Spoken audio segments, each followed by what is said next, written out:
മോളെ, നീ വിഷമിക്കരുത്. എന്റെ കൊച്ചുമോൻ കാരണം നിനക്ക് ഇങ്ങനെയൊക്കെ സംഭവിച്ചല്ലോ. നീ സങ്കടപ്പെടേണ്ട കേട്ടോ. സുമംഗലിയായിട്ട് നീ ഇവിടെ നിന്നിറങ്ങും. അത് മുത്തശ്ശി നിനക്ക് തരുന്ന ഉറപ്പാ. മുത്തശ്ശി, ഞാൻ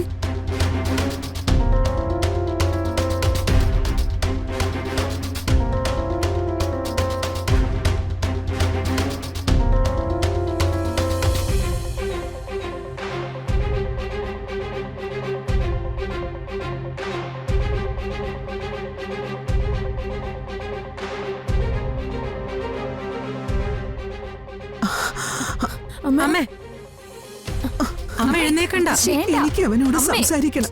എന്നെ ആരും തടയണ്ട. അമ്മ. മുത്തശ്ശി, ഇപ്പൊ സംസാരിക്കണ്ട.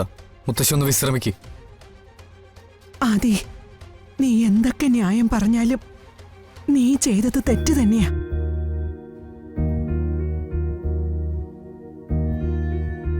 ഒരു പാവം പെണ്ണിന്റെ ജീവിതം നശിപ്പിക്കാൻ നീ മനഃപൂർവ്വം ശ്രമിച്ചു.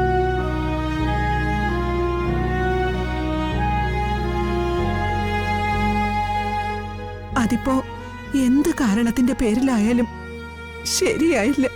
ചെയ്യാൻ പാടില്ലായിരുന്നു മോനെ.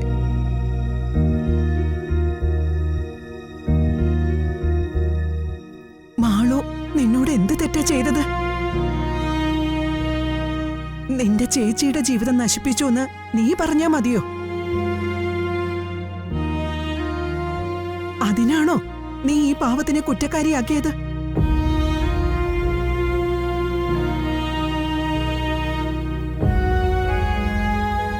നീ തന്നെ പറഞ്ഞില്ലേ അമൃതയുടെ കല്യാണം മുടക്കാൻ നീ പലതും ചെയ്തു എന്ന്. ഓരോ തവണയും ഈ കുട്ടി ഇടയിൽ കയറി തടഞ്ഞു. ഒരു കല്യാണം മുടക്കുന്നത് ഒരാളുടെ ജീവിതം രക്ഷിക്കലാണെന്ന് നീ എങ്ങനെയാ തീരുമാനിച്ചത്? മുത്തശ്ശി, ഞാനൊന്നു പറഞ്ഞോട്ടെ. അമൃതയുടെ കാര്യത്തിൽ നിന്റെ മുത്തശ്ശനൊരു തീരുമാനം എടുത്തിട്ടുണ്ടെങ്കിൽ പലതും മുന്നിൽ കണ്ടിട്ടാ അദ്ദേഹം ആ തീരുമാനം എടുത്തത്.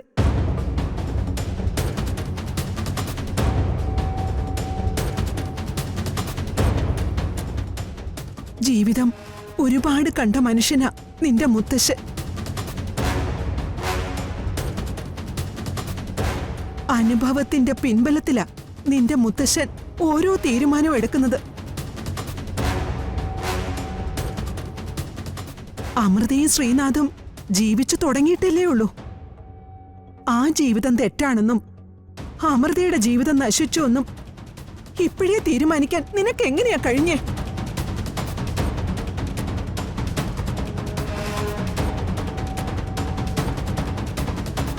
നിങ്ങൾ കുട്ടികളാ. നിങ്ങൾക്ക് തോന്നുന്നതെല്ലാം ശരിയാണെന്ന് നിങ്ങൾ വിശ്വസിക്കും. പക്ഷേ ജീവിതം അതല്ല. നിനക്ക് നിന്റെ ചേച്ചിയോടുള്ള സ്നേഹം എനിക്ക് മനസ്സിലാക്കാൻ പറ്റും. പക്ഷേ ആ സ്നേഹത്തിന്റെ പേരില് മറ്റൊരു പെൺകുട്ടിയുടെ ജീവിതം ഇല്ലാതാക്കാൻ നിനക്ക് അവകാശമില്ല.